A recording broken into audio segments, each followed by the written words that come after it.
ये जो सूर्य है मेष राशि में 10 डिग्री का उच्च का होता है। यदि मीन राशि में हो तो वो मेष राशि में 10 डिग्री की तरफ बढ़ेगा ना, तो ये अपनी परम उच्च अंश की तरफ बढ़ रहा है, तो उसको कहते हैं उच्चाभिलाषी ग्रह। मानिए अपनी उच्च अंश की तरफ बढ़ रहा है। तो ऐसा ग्रह मतलब ऐसा ग्रह सफलता देखने वाला होता है, आगे चल के सफलता मिल सकता है, आगे चल के बेनिफिशियल होगा उसके लिए। यदि आप जीरो से ज्योतिष सीखना चाहते हैं तो हमारे चैनल के जीरो टू ज्योतिष प्लेलिस्ट के सारे वीडियोस को आप लाइन से देख सकते हैं, जिसका लिंक इस वीडियो की डिस्क्रिप्शन में भी है। राम राम, मेरा नाम है आदित्य और जन्म कुंडली अध्ययन थ्रू एनिमेशन कोर्स में आपका स्वागत है, जो कि 2026 का बैच है।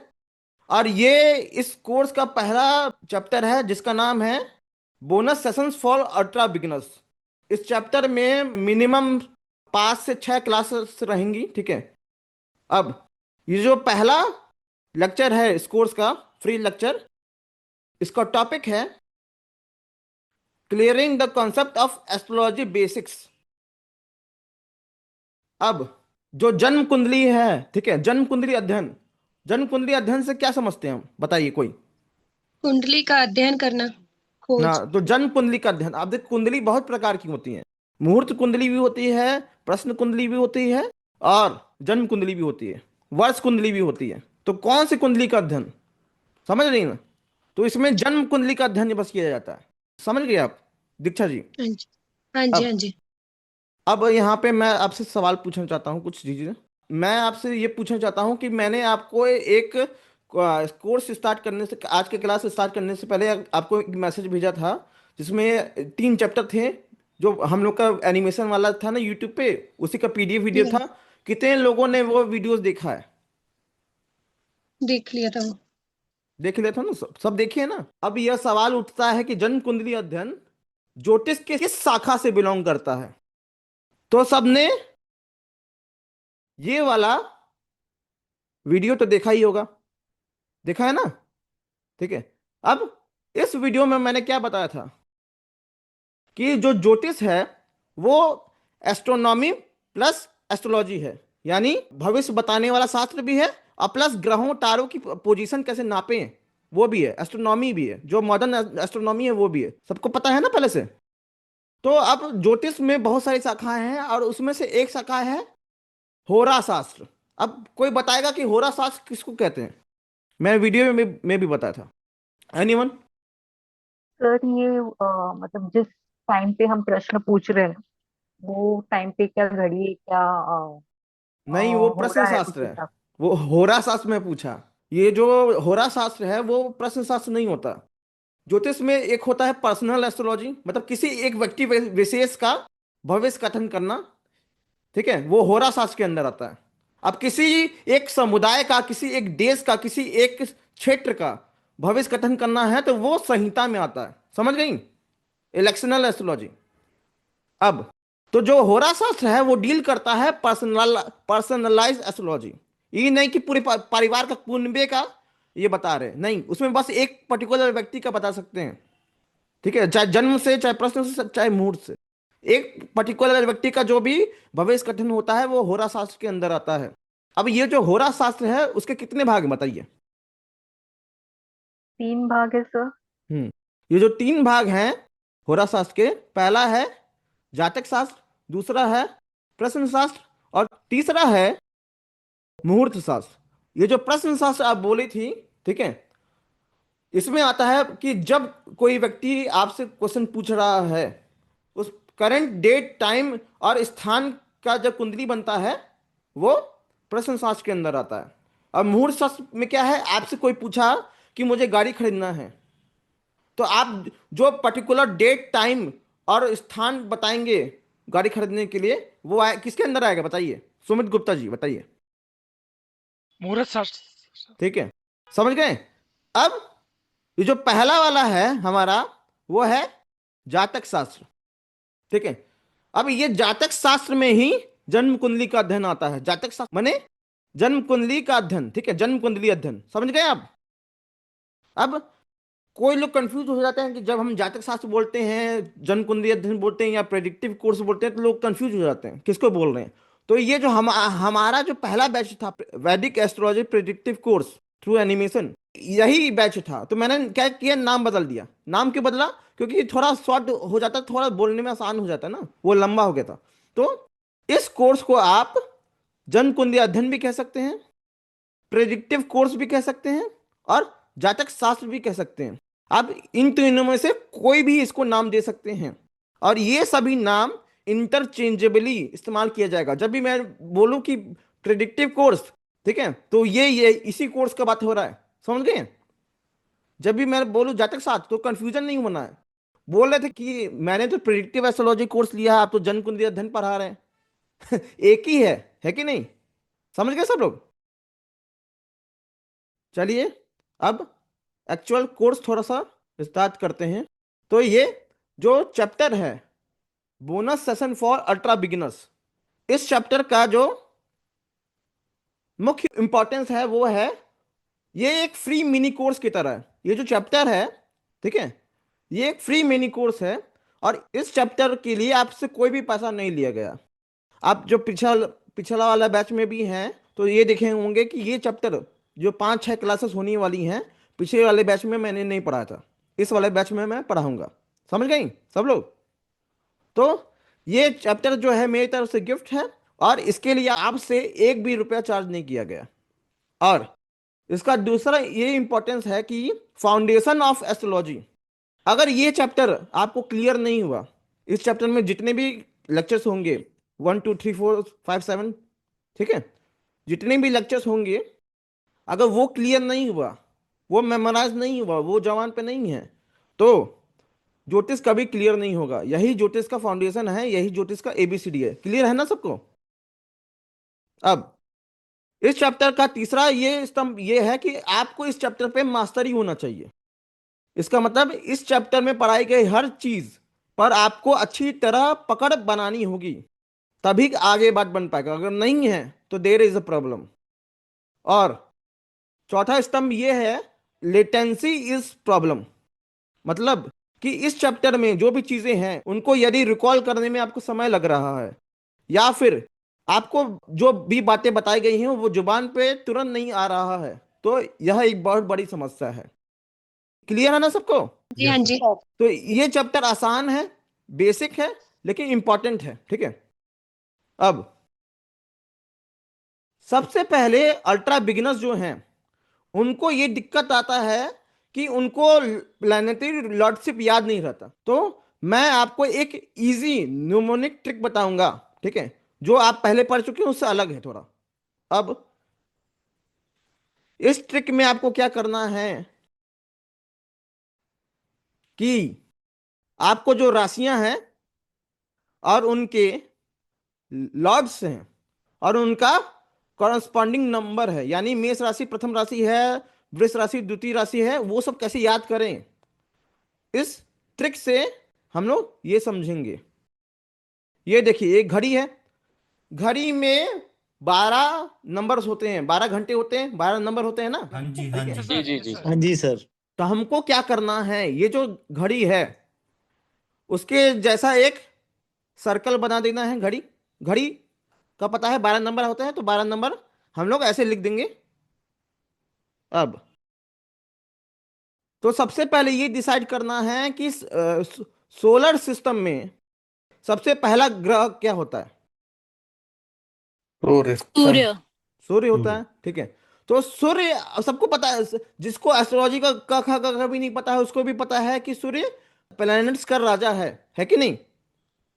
तो आपको पता है कि जो सिंह राशि है वो भी राजा यानी शेर को दर्शाती है।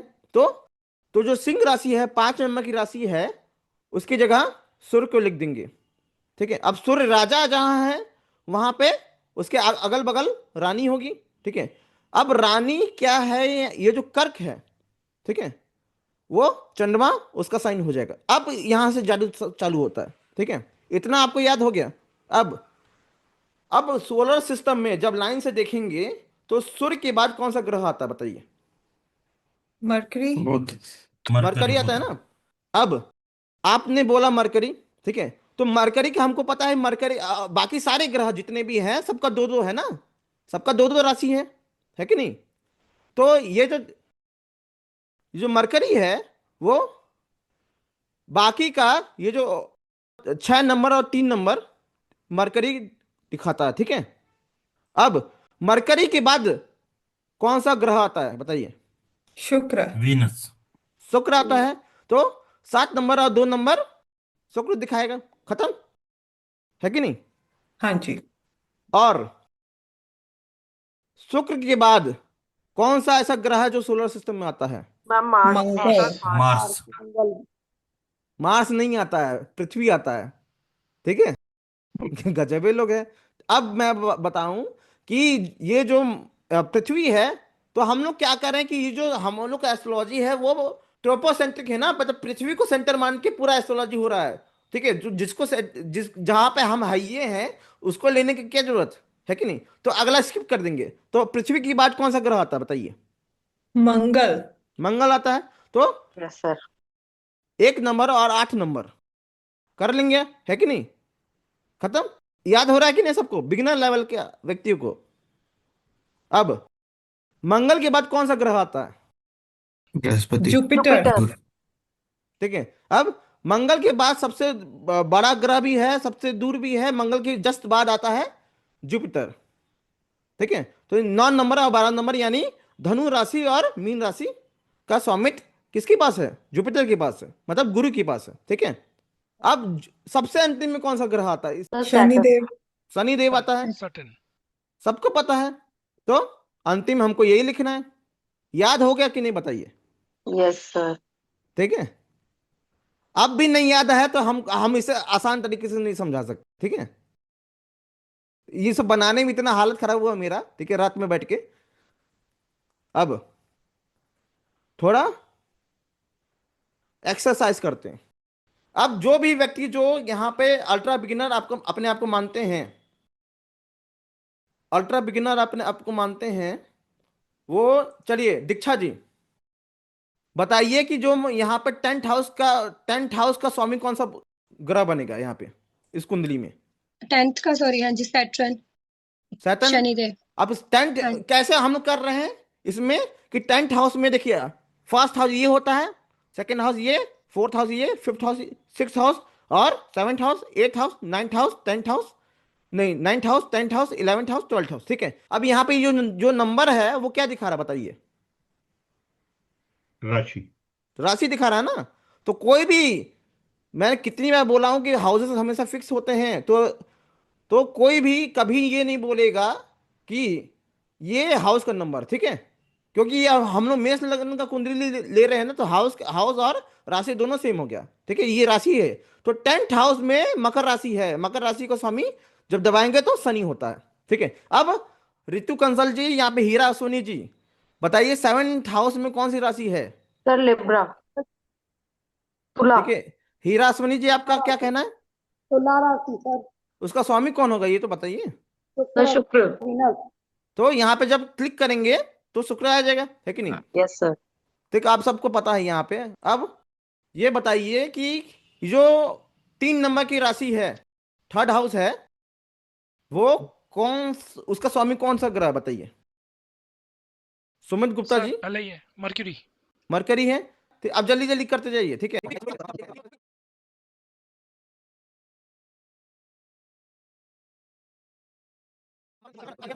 तो यहाँ पे 9 नंबर राशि कौन है? धनु। धनु है। और धनु का स्वामी कौन है? ये जुपिटर, बृहस्पति। जुपिटर, ठीक है। अब चलिए, अब ये अंतिम बता दीजिए आप ही। कौन सा बचा सर? ये छठा, ये मरकरी सर। मरकरी है।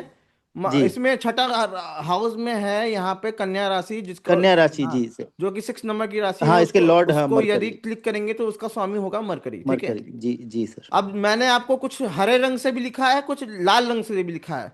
कोई अल्ट्रा बिगिनर व्यक्ति बताना चाहेगा कि उसमें क्या डिफरेंस है हरे और लाल में? यस सर, मैं बता दूं। बोलिए। जो रेड कलर में लिखा है वो क्रूर दिखाता है, हम्म। उग्र। हम्म। और जो ग्रीन कलर में लिखा हुआ है वो सौम्य, ठीक है। सौम्य दिखाता है। अब चलिए, ये सब तो ठीक हो गया। अब इसमें क्या सिस्टम है कि इतना सारा चीजें तो आपको कुछ लोगों तो पहले से याद होगा, लेकिन यहाँ पे अल्ट्रा बिगिनर में क्या दिक्कत होता है मेन, कि मूल त्रिकोण और ओन राशि में क्या डिफरेंस है वो समझ में नहीं आता है। तो अल्ट्रा बिगिनर के हिसाब से मूल त्रिकोण, सिंपल शब्दों में बता रहा हूं कि जैसे विश्वनाथ जी यहाँ पे है कि उनका दो घर है, एक परमानेंट रेसिडेंस है, एक फार्म हाउस की तरह प्लॉट है दूर। अब इसमें क्या सिस्टम है कि जहां पे अभी रह रहे हैं वो उनका घर मतलब प्यारा है, मतलब वहां वहां से काम हो रहा है मेन, है कि नहीं सब चीज। तो वो उनके लिए प्रायोरिटी घर कौन सा है इस समय, बताइए। जहाँ वो रह जहाँ रहे रह हैं। रहे हैं। जहां अभी परमानेंट है वही ना प्रायोरिटी देगा, है कि नहीं। जी, परमानेंट। अब यहाँ पे मान लीजिए आप छुट्टी मनाने फार्म हाउस चले गए, फार्म हाउस ये घर खाली होकर परमानेंट वाला, ठीक है, थोड़े समय के लिए। और जहाँ पे अभी फार्म हाउस में रह रहे हैं, ठीक है, वो जो हाउस है वहां पे अपना काम वाम चला रहे हैं थोड़ा, ठीक है, छुट्टी भी मना रहे, काम वाम भी देख रहे हैं अपना। तो अब कौन कौन से हाउस को प्रायोरिटी देंगे आप बताइए अपने।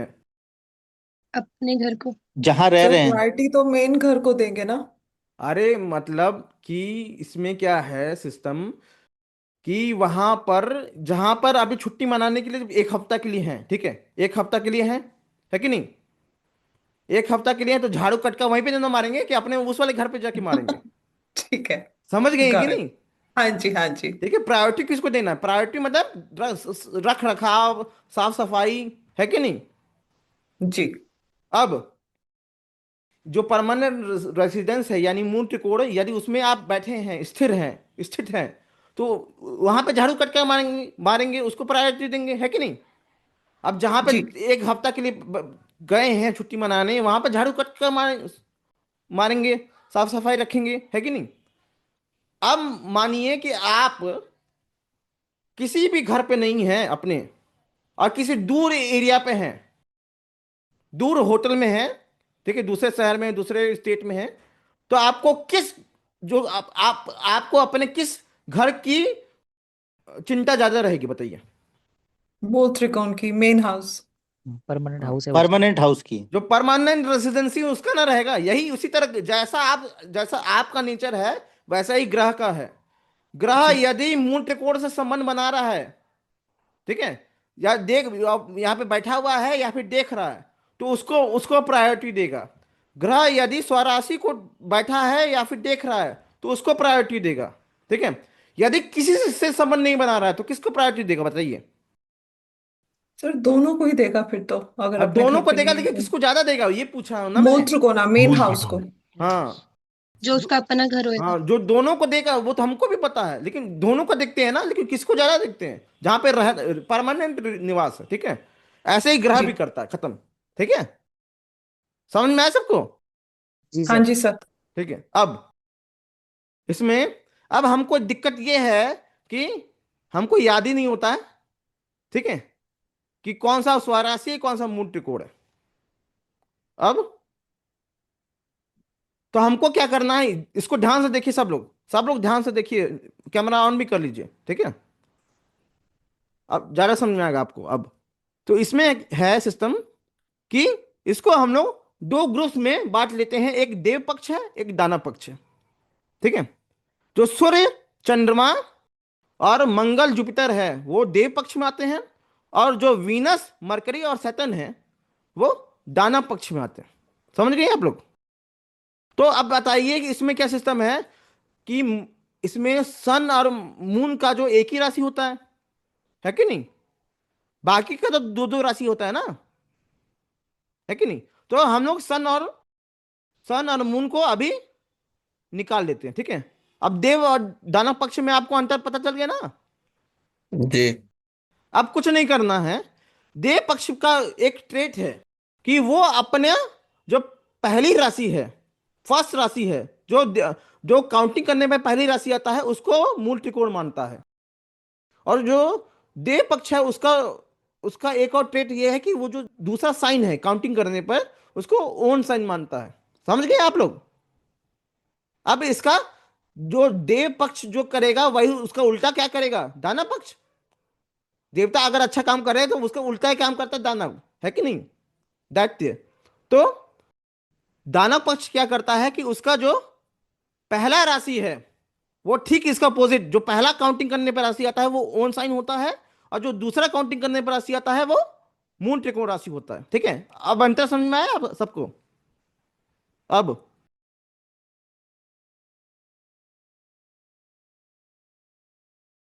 हम लोग इसको देखते हैं। तो डे पक्ष में पहला ग्रह कौन सा बताइए? मंगल।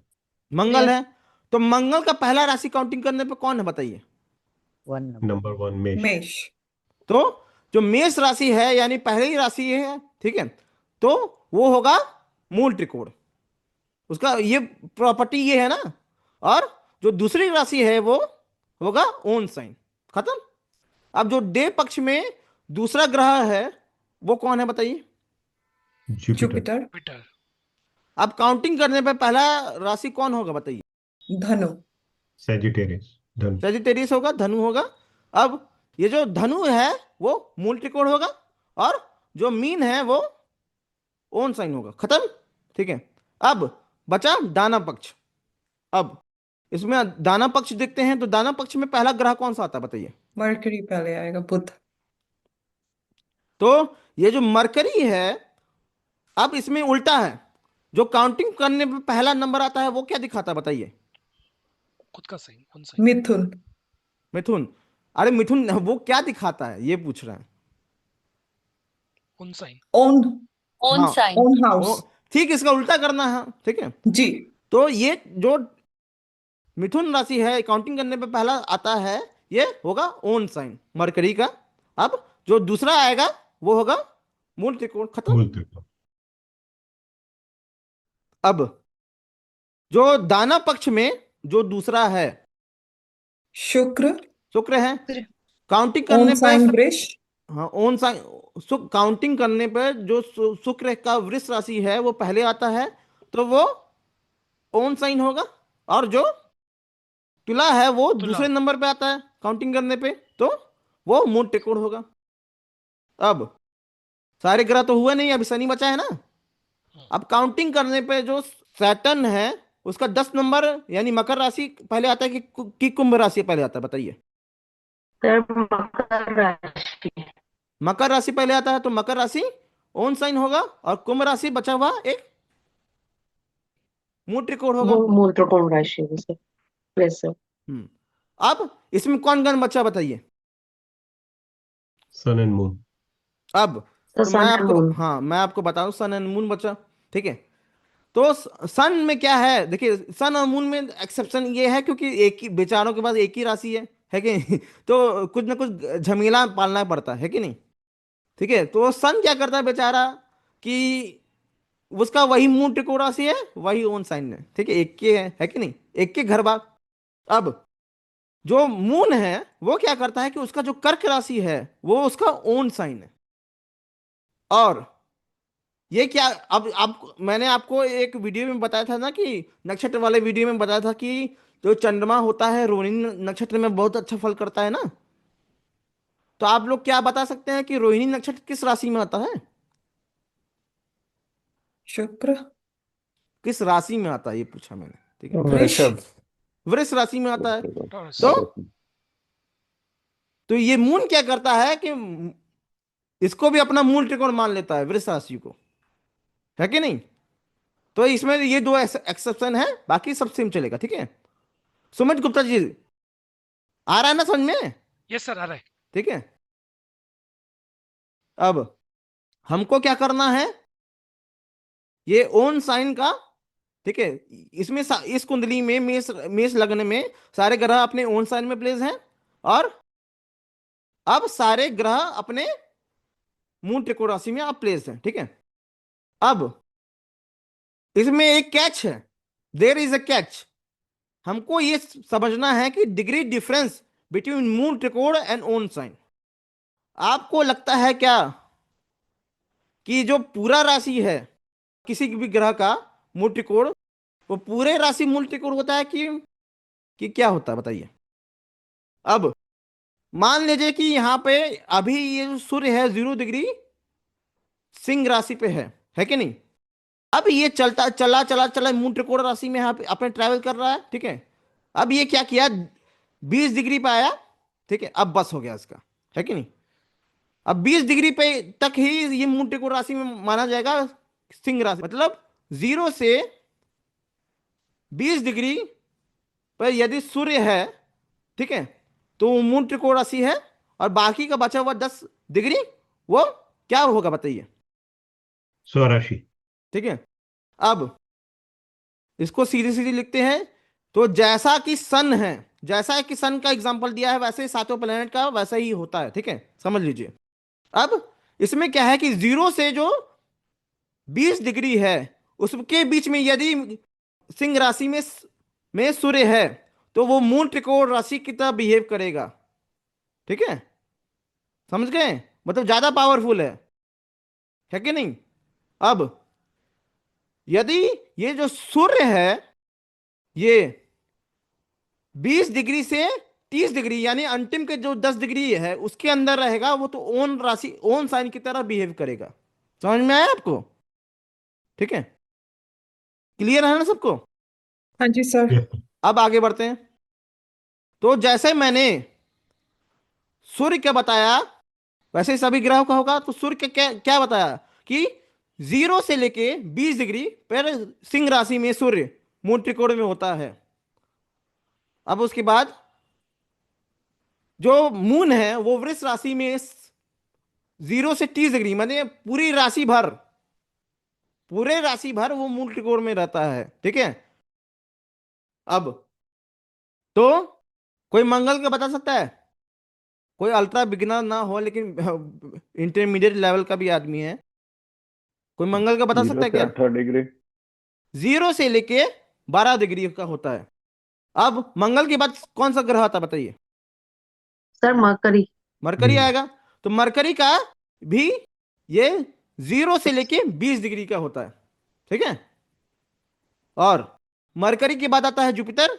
जुपिटर का क्या होता है 0 से लेके 10 डिग्री, वो होता है मून त्रिकोण उसका, बाकी स्वराशि होता है। अब जुपिटर के बाद आता है वीनस। वीनस जो है 0 से लेके 15 डिग्री होता है, ठीक है। और जो शनि है वो भी होता है 0 से लेके 20 डिग्री।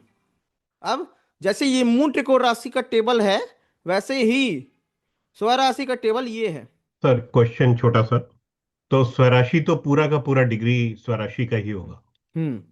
ठीक है, अगर होता तो मैंने लिखवाता ना। हाँ जी। ठीक है, अब exaltation and debilitation of planets यानी उच्च का ग्रह और नीच की ग्रह के बारे में हम समझते हैं। तो यहां पर जो उच्च का ग्रह होता है वह ग्रह जो है वो प्रसन्न है और साधन संपन्न है, मतलब रिसोर्सफुल है और हैप्पी है, ठीक है। और जो नीच का ग्रह होता है वो दुखी है और अभावग्रस्त है। दीक्षा गौतम जी, अब मान लीजिए आपको ब्यूटी पार्लर पे छोड़ दिया जाए, ठीक है, तो आपको ब्यूटी पार्लर पे है तो आप प्रसन्न हैं, है कि। हाँ जी। तो ऐसे ग्रह भी प्रसन्न होता है कि नहीं, ग्रह को लग्जरी मिलता है, ठीक है। मान लीजिए कि यहां पर किसी भी लड़की को, दीक्षा जी को झाड़ू पोछा लगाना पसंद नहीं है, ठीक है, उनसे दिनवा भर स्टोर रूम साफ करवाया जाए तो खुश रहेंगी कि नहीं रहेंगी, ठीक है। नहीं। नहीं ना रहेंगी, वही ग्रह भी रहता है कि नहीं। हाँ जी। तो और ग्रह अगर उच्च का होता है तो वो ग्रह रिसोर्सफुल होता है, उसके पास चीजें होती हैं, ठीक है, रिसोर्स होता है। और जो ग्रह नीच का होता है वो अपनी चीजों को लेकर अभावग्रस्त रहता है।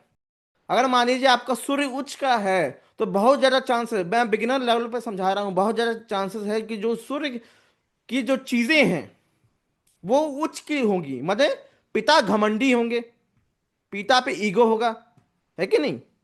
सूर्य क्या है, पिता, सूर्य उच्च का हाई लेवल पे, माने बहुत ज्यादा रिसोर्सफुल है। अगर जब आपके पास रिसोर्सफुल हो जाते हैं, पैसा आ जाता है तो आप सेफ महसूस करने लगते हैं, और पैसा आ जाता है तो आप घमंडी की तरह महसूस करते हैं, है कि नहीं।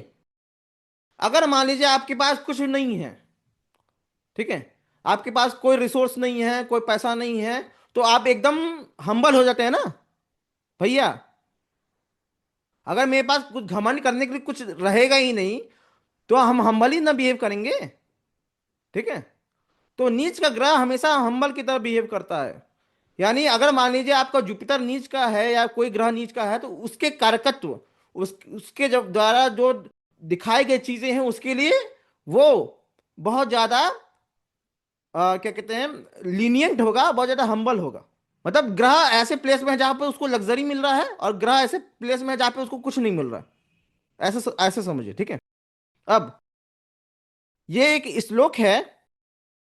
अज वृषभ मृग अंगना कुलीरा झष वनिजो च दिवाकर आदि तुर्गा दश शिखी मनु युक्ति थी इंद्रियंशः त्रिनवक विंशति भेह च ते अस्तनीचा।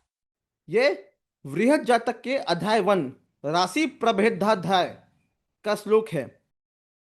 तो ये श्लोक के अनुसार ये क्या कहता है, ये बात करता है maximum exaltation and maximum debilitation point of planets, यानी ग्रह का परम उच्च अंश तथा परम नीच अंश के बारे में बात करता है ये, ठीक है। अब इसको समझते हैं हम लोग। ये एक सर्कल है, इसको मैंने 4 भागों में बांटा, अब 12 भागों में बांटा और ऐसे सारी राशियां लिख दी, ठीक है। बेल्ट हो गया हम लोग का भचक्र, ठीक है। अब इसमें क्या सिस्टम है, ठीक है। अब हर राशि 30 डिग्री की होती है, आप सबको पता है कि नहीं। तो इस श्लोक में क्या लिखा है, इस श्लोक में जो लिखा है मैं बता दूं सबको। इस श्लोक के अनुसार जो सूर्य आदि, सूर्य से लेके जो क्रमशः ग्रह हैं उनका पूरा वर्णन किया गया है। इस श्लोक के अनुसार आचार्य वराह मिहिर ने ये लिखा है कि सूर्य जो मेष राशि में 10 डिग्री का पॉइंट होता है उसमें सूर्य एग्जॉल्टेड होता है, ठीक है। इसका क्या मतलब है, सूर्य इसी पॉइंट पे एग्जॉल्टेड होता है। लोग बोलते हैं ना इस राशि में एग्जॉल्टेशन है, ना ना ना, यही परमोच्च अंश है। सबसे ज्यादा एग्जॉल्टेशन इसी में होता है, प्लस माइनस 1 डिग्री हो सकता है, ठीक है। असली जो एग्जॉल्टेशन है वो इसी डिग्री पे होता है, ठीक है। अब ये भी नहीं कहेंगे कि उस राशि में, अगर मान ली एरीज राशि में कहीं भी है तो हम लोग बोलेंगे उच्च का है। अगर हम 10 डिग्री के आसपास है, एकदम 10 डिग्री के आसपास है, तो हम कहेंगे परम उच्च का है, परम उच्च का है।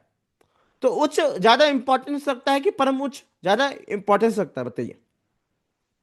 परम उच्च, ठीक है। मुझ और यही परम उच्च अंश की वजह से एरीज राशि को इसका उच्च राशि कहा गया है, खत्म, है कि नहीं। और इस श्लोक में आगे कहा गया है कि जो वृष राशि है, ठीक है, वो उसका जो शुरुआत का 3 डिग्री का हिस्सा है, यानी पूरे भचक्र से जोड़ेंगे तो 33 डिग्री आएगा ना, वो है मून का मैक्सिमम एग्जॉल्टेड पॉइंट, यानी परम उच्च अंश, ठीक है। तो लोग बोलते हैं कि टॉरस राशि में उच्च का होता है, लेकिन टॉरस राशि में 3 डिग्री पे होगा, प्लस माइनस 1, ठीक है। तो मैक्सिमम परम उच्च अंश का माना जाएगा, ठीक है। और मैं बता दूं कि ग्रह अपने परम उच्च अंश से जितना ज्यादा दूर होगा उतना ज्यादा वीक होगा, एग्जॉल्टेड नहीं माना जाएगा, ठीक है। जितना ज्यादा पास रहेगा उतना ज्यादा अच्छा, ठीक है। अगर मान लीजिए किसी और राशि में है, अगर ये जो मान लीजिए ये सूर्य, ठीक है, ये जो सूर्य है मेष राशि में 10 डिग्री का उच्च का होता है। यदि मीन राशि में हो तो वो मेष राशि में 10 डिग्री की तरफ बढ़ेगा ना, तो ये अपनी परम उच्च अंश की तरफ बढ़ रहा है, तो उसको कहते हैं उच्चाभिलाषी ग्रह, मानिए अपनी उच्च अंश की तरफ बढ़ रहा है। समझ गई सब लोग।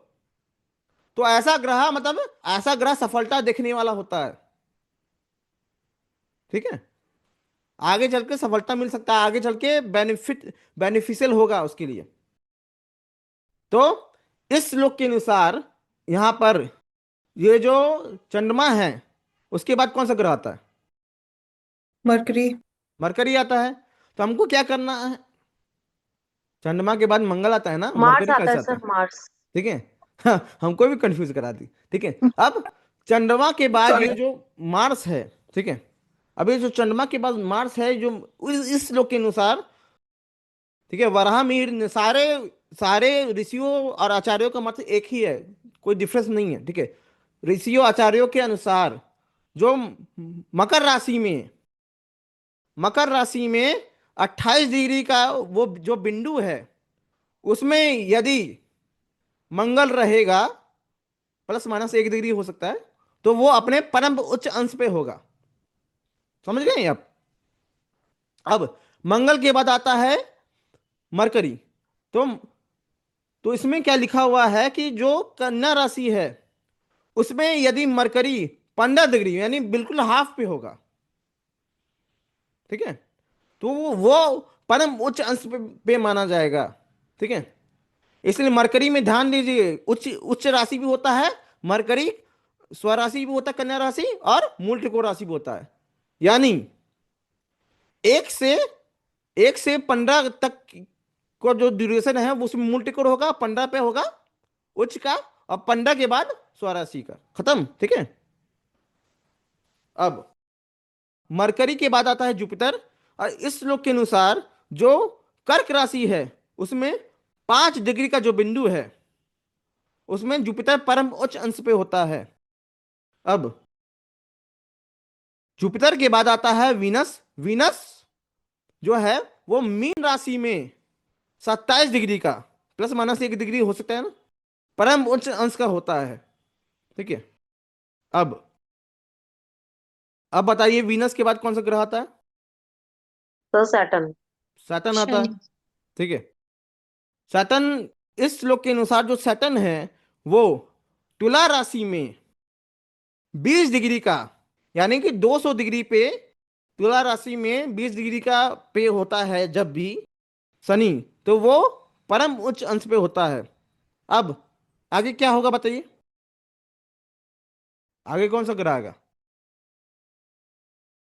अरे जवाब दीजिए थोड़ा सा, ठीक है, हाँ ना कुछ बोलिए। सूर्य। अरे सूर्य तो हो चुका ना, कितनी बार होगा? सर राहु केतु बचा फिर है। राहु केतु आएगा। ठीक है, इस श्लोक देखिए, वराह मिहिर ने इस श्लोक में, ठीक है, इस श्लोक का भी ट्रांसलेशन भी दिखाऊंगा। इस श्लोक में राहु केतु के बारे में कोई मेंशन नहीं कहा गया है। ठीक है, अब लोग बोलते हैं कि राहु केतु मतलब क्या कहते हैं वो है, लेकिन वृहद जातक में ऐसा कोई मेंशन नहीं है कि राहु का कोई उच्च राशि होता है या फिर नीच राशि होता है। ठीक है, या फिर केतु का उच्च राशि होता है या फिर नीच राशि होता है। समझ गए आप लोग? क्लियर है ना सबको? अब इस श्लोक के अनुसार एक और चीज भी है, अंतिम लाइन में ये कहा गया है, जो ग्रह की परम उच्च अंश है उससे ठीक 180 डिग्री यानी ठीक सामने जो भी अंश पड़ेगा वो होगा क्या?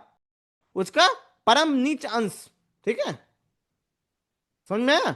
यानी सूर्य यदि मेष राशि में 10 डिग्री का है, तो 180 डिग्री जब सामने देखेंगे तो क्या आएगा बताइए? तुला राशि। तुला। लिब्रा। कौन सा डिग्री?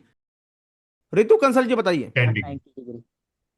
क्या बोलूं सर? सर सन में सर लिब्रा डेबिलेटेड होता है। हाँ, तो ये पता, डिग्री बताइए ना, 110 में 180 जोड़ना कितना आएगा? सर 290। 10 में 180 जोड़ना है तो अच्छा सॉरी 290, सर, 190 सर, 190।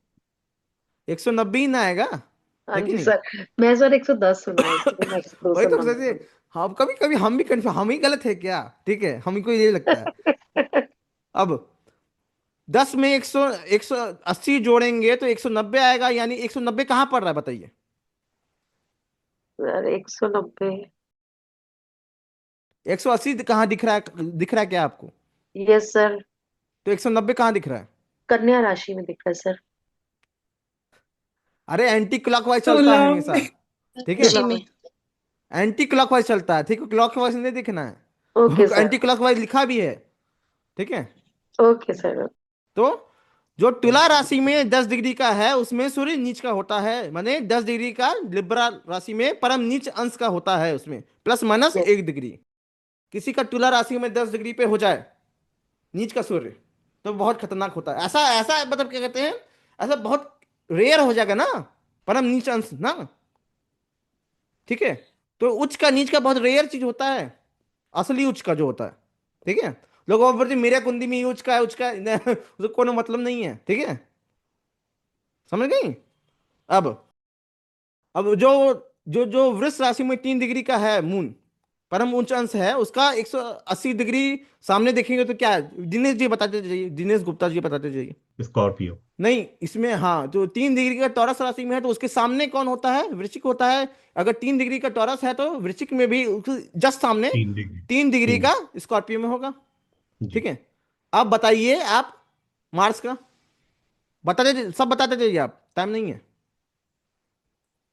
आ, मार्स 28 डिग्री का कैप्रिकॉन में है, तो कैप्रिकॉन के जस्ट सामने कौन सा कैंसर। राशि होता है बताइए। कैप्रिकॉन के सामने हो गया कैंसर। हाँ, कैंसर होता है। तो 28 डिग्री का कैंसर में नीच का होता है, परम नीच अंश होता है उसका, खत्म, ठीक है। जी। अब यहाँ पर जो मरकरी है उसका बता दीजिए आप। मरकरी। मरकरी हुआ वर्गो, वर्गो के सामने हो गया मीन। मीन राशि हो गया, मीन राशि में 15 डिग्री, ठीक है। हाँ जी। मतलब शुक्र उसी राशि में उच्च का हो रहा है उसका मित्र, ठीक है। और ये अपने जहां पे मित्र उच्च होता है यहीं वहां पे ये नीच हो जाता है कि नहीं। अब जुपिटर के ठीक सामने क्या कौन सा राशि होगा बताइए। जुपिटर है कैंसर, सर कैंसर के मकर। सामने। मकर होगा, तो मकर जी। राशि में 5 डिग्री का ये यस जो सर, 5 डिग्री। जुपिटर है वो होगा। अब आगे जुपिटर के बाद आता है वीनस। वीनस बताइए, वीनस किस राशि में है बताइए, दिनेश गुप्ता जी बता दीजिए थोड़ा। वीनस तो पाइसेस के अंदर। पाइसेस के ठीक सामने दिख भी रहा है ना। हाँ जी, वो हो गया फिर आपका कन्या, सर वर्गो। वर्गो। सर वर्गो। वर्ग हो गया, कन्या हो गया, तो हाँ जी। कन्या राशि में 27 डिग्री का परम नीच का अंश होता है, ठीक है। अब दीक्षा जी। गौतम जी बताइए कि जो शनि है वो यहां पर दिखा रहा है कि लिब्रा राशि में, ठीक है, हाँ, 20 बीस डिग्री। डिग्री का है, तो उसके जस्ट सामने कौन सा राशि पड़ेगा। मेष के सामने। हाँ, मेष राशि में 20 डिग्री का शनि परम नीच अंश का होता है, ठीक है। अब तो ये जो श्लोक है ये दिखाता है कि जो सन है वो एरीज राशि में 10 डिग्री का परम उच्च अंश का होता है। मून टॉरस राशि में 3 डिग्री का। मार्स कैप्रिकॉन राशि में 28 डिग्री का। मरकरी 15 वर्गो राशि में 15 डिग्री का। और और जो जुपिटर है वो कैंसर राशि में 5 डिग्री का। और जो वीनस है वो पाइसेस राशि में, मीन राशि में 27 डिग्री पर। और जो सैटर्न है लिब्रा राशि में 20 डिग्री पर परम उच्च अंश का होता है। और जो उससे ठीक 180 डिग्री पे जो अंश आता है वो उस ग्रह का परम नीच अंश होता है, ठीक है। इतना बस इस श्लोक में कहा गया है। इसको मैं मैन्युअली भी पढ़ा सकता था, पूरा ऐसा ग्राफ बना के समझाया हूं, तो हो सकता है याद हो जाए आपको, ठीक है। अब ये जो ग्रहों के मूल त्रिकोण राशि, ठीक है, एक्सॉल्टेशन साइन, डेबिलिटेशन साइन, उनका absolute debilitation point, absolute exaltation point का टेबल मैंने आपको नोट्स के लिए दे दिया है, आपको काम आएगा। अब हमको ये देखना है properties of houses, core foundation of astrology.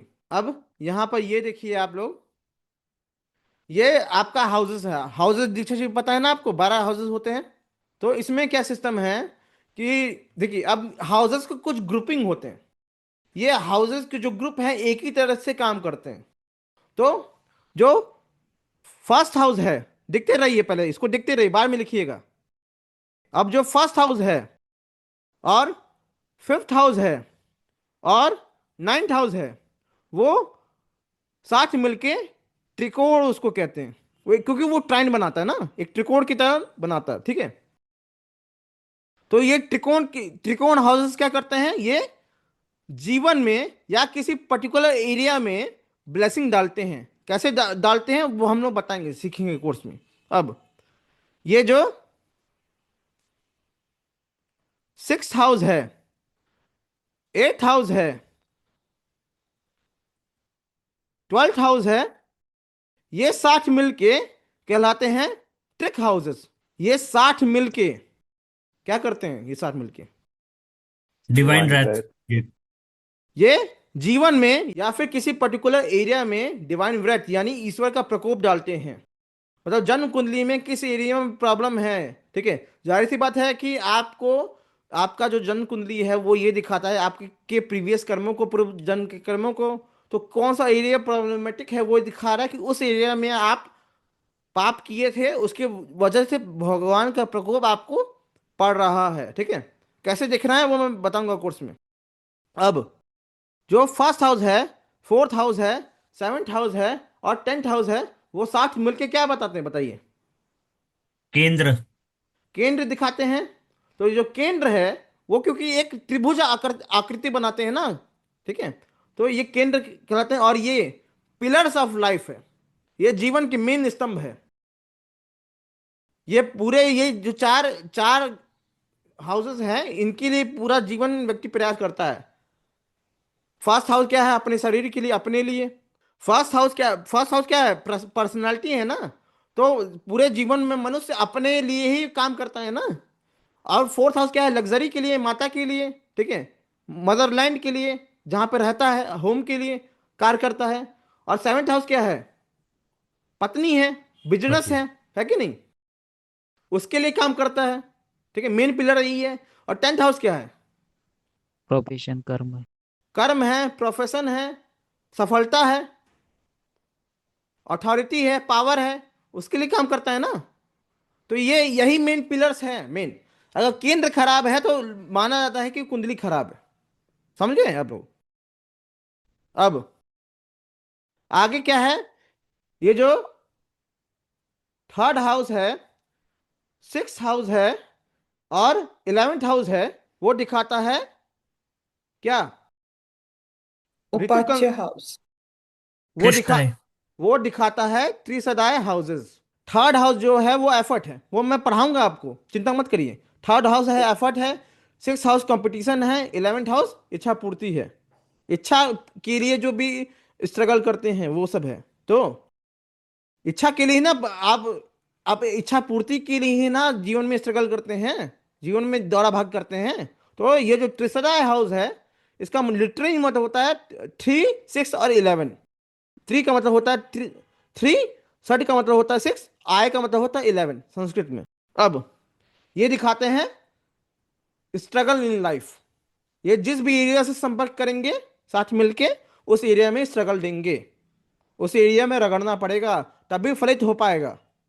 ठीक है, अब जब भी इन त्रिसदाय हाउसेस से 10th हाउस कनेक्ट हो जाए तो ये जो ग्रुप है, ये इस ग्रुपिंग को कहते हैं उपचय हाउस। उपचय माने अपने जो एक्सपीरियंस, लाइफ के एक्सपीरियंस से जो आपने सीखा है। कुछ चीजें होती हैं जन्म से होती हैं आपके पास, ठीक है, इनहेरेंट चीजें। कुछ चीजें होती हैं कि आप अपने कर्म से, अपने एक्सपीरियंस से जो चीज अर्जित करते हैं वो चीज उपचय दिखाता है। ठीक है, अब इन सभी हाउसेस के अलावा जो भी बाकी के रेस्ट ऑफ हाउसेस हैं उसको क्या कहते हैं बताइए? अनुपचय, अपचय। ठीक है, अपचय हाउसेस दिखाते हैं प्रीवियस बर्थ से जो आ रहा है, इनहेरेंट चीजें जो आपके पास है। और ये हाउसेस दिखाते हैं इस जन्म में जो आप एक्सपीरियंस द्वारा प्राप्त करेंगे। ठीक है, अब मैं बताऊं, जिसका उपचय हाउस ज्यादा पावरफुल होता है उसमें फ्री विल ज्यादा होता है। ठीक है, जिसके उपचय हाउसेस में ज्यादा ग्रह रहते हैं उसका फ्री विल ज्यादा रहता है। खत्म। ठीक है, जिसका अपचय हाउसेस में, बाकी के रेस्ट ऑफ हाउसेस में ज्यादा ग्रह रहते हैं उसका उसमें फ्री विल कम रहता है, फिक्स विल ज्यादा रहता है, फिक्स कर्मा ज्यादा रहता है। ठीक है, यह भी एक मेथड है कि नहीं? लिख लीजिए सब लोग। अब ये जो सेकंड हाउस है, 8th हाउस है और 12th हाउस है, ये सम हाउस। सम माने क्या होता है बताइए? ना अच्छा ना बुरा, बैलेंस्ड। जैसा प्लेनेट बैठा होगा वैसा एक्ट करेगा। हाँ, ठीक है, यही होता है। ना अच्छा ना बुरा ऐसा नहीं होता है। ठीक है, तो ये न्यूट्रल हाउसेस होते हैं। ठीक है, इसमें जो भी ग्रह होते हैं ये और किस ग्रुप ऑफ हाउसेस से कनेक्ट है उसके द्वारा अपना रोल अदा करते हैं।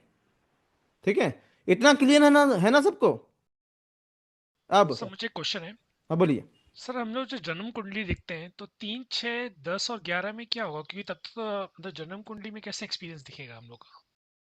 जन्म कुंडली में देखिए आपके अंदर पोटेंशियल होता है ना, एक्सपीरियंस माने क्या, ठीक है। आपके मान लीजिए आपके आप क्या कहते हैं बड़े होके आप मेहनत कर रहे हैं, ठीक है। आप मेहनत कर रहे हैं, उपचा हाउसेस मेहनत दिखाते हैं। आपके अंदर जो छुपा हुआ पोटेंशियल है, वो बीज स्वरूप है, उसको यदि पानी देंगे तभी फलित होगा, है कि नहीं। अगर पानी नहीं देंगे तो वो बीज स्वरूप ही रह जाएगा। समझ गए आप लोग? खत्म। अब और किसी को यहाँ पे कोई क्वेश्चन है? नहीं है ना, है तो आगे बढ़ते हैं। अब राशियों का दृष्टि वाला मैंने आपको जो वीडियो दिया था वो देखे ना सब लोग, दृष्टि वाला। तो यहां पर एक्सरसाइज होगा। तो आपको पता है कि सभी जो ग्रह होते हैं उनका सातवां दृष्टि होता है, ठीक है। और अब आगे पढ़ेंगे कि मंगल जो है वो सेनापति है, ठीक है। सेनापति है ना, और सेनापति के लिए सबसे जरूरी चीज क्या होता है? सेनापति के लिए सबसे जरूरी चीज क्या होता है? किसकी रक्षा करता है वो? राजा का। राजा की। अपने राज्य की रक्षा करता है कि राजा की रक्षा करता है? राज्य के लोगों को बचाता है ना, अपने मदरलैंड को बचाता है ना। हाँ जी मनोज जी सर। बोलिए, हाँ ना बोलिए। हाँ सर। ठीक है। जी सर। हाँ तो आप बताइए कि जो मदरलैंड है, राज्य है, ठीक है, जो लैंड है वो किस हाउस से देखा जाता है? 4th house. 4th house. तो जो मंगल का चौथा दृष्टि है वो सुरक्षात्मक होता है, यानी प्रोटेक्टिव दृष्टि होता है उसका, ठीक है। और जो सेनापति होता है, ठीक है, वो दूसरे के ऊपर मारकाट भी करता है ना, हिंसा मचाता है। तो मारकाट करना, किलिंग करना, मास किलिंग करना, ठीक है, वो किस हाउस से देखा जाता है? 8th 8th। House. 8th house. तो मंगल की एक दृष्टि जो होती है वो जहां भी पड़ते हैं उस चीज को डिस्ट्रॉय कर देता है, उस चीज में मारकाट किलिंग्स मचाता है। समझ गए आप लोग? अब जो जुपिटर है, ठीक है, अब बताइए जुपिटर कैसा ग्रह है? टीचर है कि नहीं, ज्ञानी है कि नहीं? तो हाँ जी। जुपिटर किसको सिखाता है, अपना ज्ञान किसको देता है? स्टूडेंट्स को। स्टूडेंट्स। स्टूडेंट्स को। स्टूडेंट जो है, ठीक है, वो किस हाउस से देखा जाता है? जो शिष्य है, शिष्य को देता है ना, शिष्य को, ठीक है। जो शिष्य है वो किस हाउस से देखा जाता है बताइए? 5th house. 5th house. क्योंकि 5th हाउस लर्निंग है, तो लर्निंग कौन करता है? स्टूडेंट ही करता है ना। तो स्टूडेंट 5th हाउस से देखा जाता है, यानी जुपिटर की जो पांचवी दृष्टि है वो लर्निंग करवाती है, वो आपको सिखाती है कि नहीं। और जुपिटर क्या है? वो धार्मिक ग्रह है ना, भगवान को भी दिखाता है, भगवान की कृपा को भी दर्शाता है ना। तो कौन सा ऐसा हाउस है जो भगवान की कृपा को दर्शाता है बताइए? 9th। 9th house. 9th house. तो जुपिटर की जो 9th दृष्टि है वो जहां भी पड़ेगी उसके ऊपर ईश्वर का कृपा होगा, भगवान का कृपा होगा, ठीक है। खत्म। याद हो रहा है कि नहीं सबको? हाँ जी सर। अब जो शनि है वो कैसा ग्रह? मजदूर है कि नहीं? मजदूर है ना। अब जो मजदूर है यदि शनि, अब शनि मजदूर का क्या काम होता है बताइए? दिनेश गुप्ता जी बताइए, मजदूर का मेन काम क्या होता है? एफर्ट्स। एफर्ट्स, मेहनत करना, काम मजदूरी करना अपने करना, मालिक के एफर्ट लिए। लगाना, ठीक है। तो जो 3rd हाउस होता है वो एफर्ट का हाउस होता है। और तो जो शनि की तीसरी दृष्टि होती है वो जहां भी पड़ती है वहां पे आपको एफर्ट करना पड़ेगा। और शनि कर्म कर्म का कारक भी होता है ना, हाँ जी आपको सर। पता है। शनि कर्म का कारक होता है, ठीक है। शनि जजमेंट भी दर्शाता है। तो जजमेंट और कर्म को किस हाउस से देखा जाता है? The 10th house. तो 10th। तो शनि का 10th दृष्टि जहां पे भी होगा वहां पे कर्म होगा, आपका जजमेंट होगा, जजमेंट अच्छा होगा आपका, ठीक है, उस एरिया को लेके, ठीक है। अब तो मैं आपको बता दूं सभी ग्रहों की 7वीं दृष्टि होती है, लेकिन कुछ आउटर प्लैनेट्स होते हैं जैसे मार्स, जुपिटर और सैटर्न, उनके कुछ स्पेशल दृष्टियां होती हैं सातवीं दृष्टि के अलावा भी। ठीक है, अब हम लोग एक्सरसाइज करते हैं, यहां पे लोग फंसते हैं। ठीक है, अब जितने अल्ट्रा बिगिनर लेवल के लोग हैं आ जाइए मैदान में। अब मैदान में आ गए आप लोग। तो आपको पता है कि शनि यदि फर्स्ट हाउस में है तो वो कहाँ का दृष्टि डालेगा? ऋतु कंसल जी बताइए। अपने सामने वाले हाउस में सबसे पहले कहाँ मारेगा? 7th। अरे सबसे पहले कहाँ मारेगा? उसका 3 दृष्टि है ना। सर पहले थर्ड दृष्टि। तो अगर लग्न में है तो सबसे पहला दृष्टि कहाँ पे जाएगा उसका शनि का? यस, थर्ड हाउस में। थर्ड हाउस में जाएगा, तीसरा दृष्टि है कि नहीं? अब दूसरा दृष्टि कहाँ? सेवेंथ हाउस में। उसका दूसरा दृष्टि 7th हाउस पे, और तीसरा दृष्टि कहाँ पे? 11th। 10th। 10th होता है ना, 10th हाउस पे। चलिए अब सिर्फ दीक्षा जी बोलेंगे। अब बताइए कहाँ कहाँ जाएगा? सेकंड से अभी 4th। 4th पे जाएगा। ठीक है, और कहाँ पे जाएगा? 7th। ठीक है, 8th। 8th पे जाएगा, और 9th। नहीं, 9th के 11। सर अब 10th 11th सर पे। 10th। ठीक है, सर 11th। समझे ना सब लोग? अब जुपिटर का ऐसे देखते हैं। जुपिटर का यदि फर्स्ट हाउस में जुपिटर है तो उसका पहला दृष्टि कहाँ पे जाएगा? रुकिए किसी और से पूछे ना।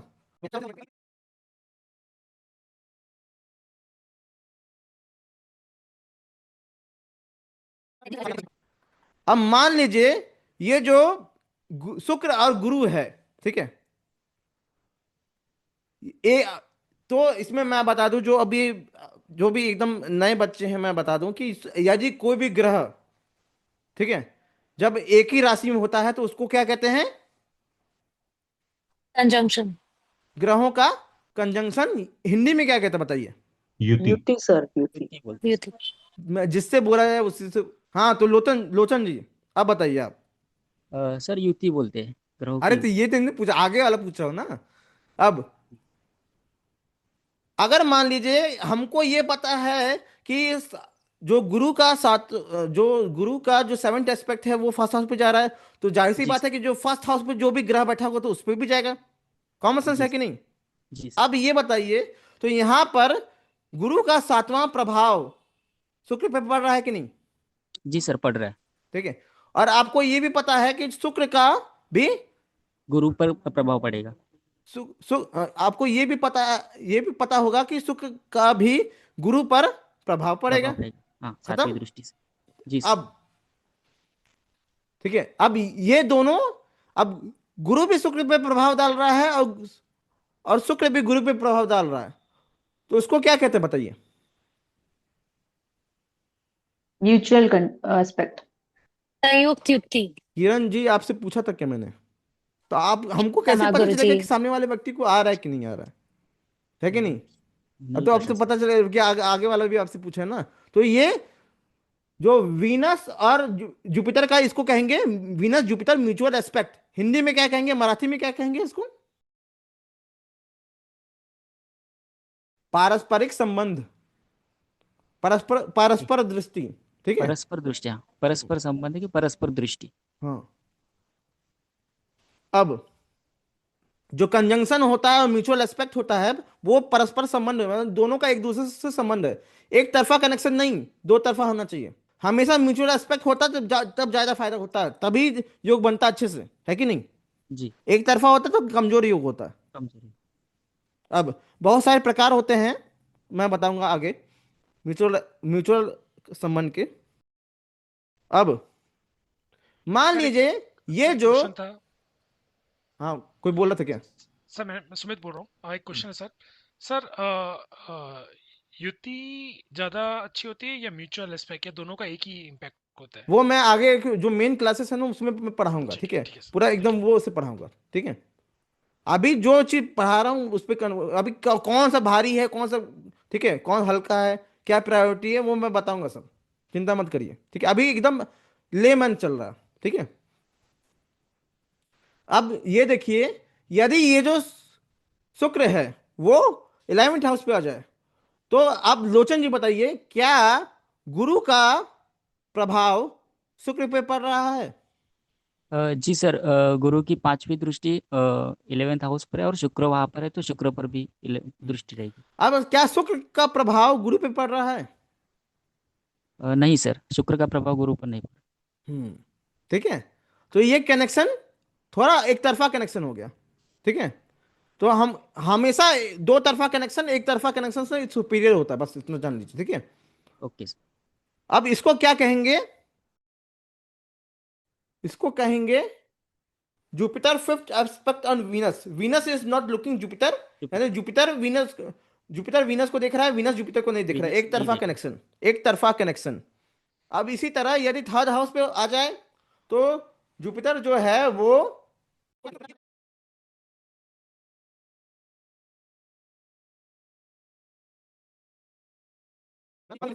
तो 7 डिस्ट्रिक्ट कहां पड़ेगा बताइए लोचन जी?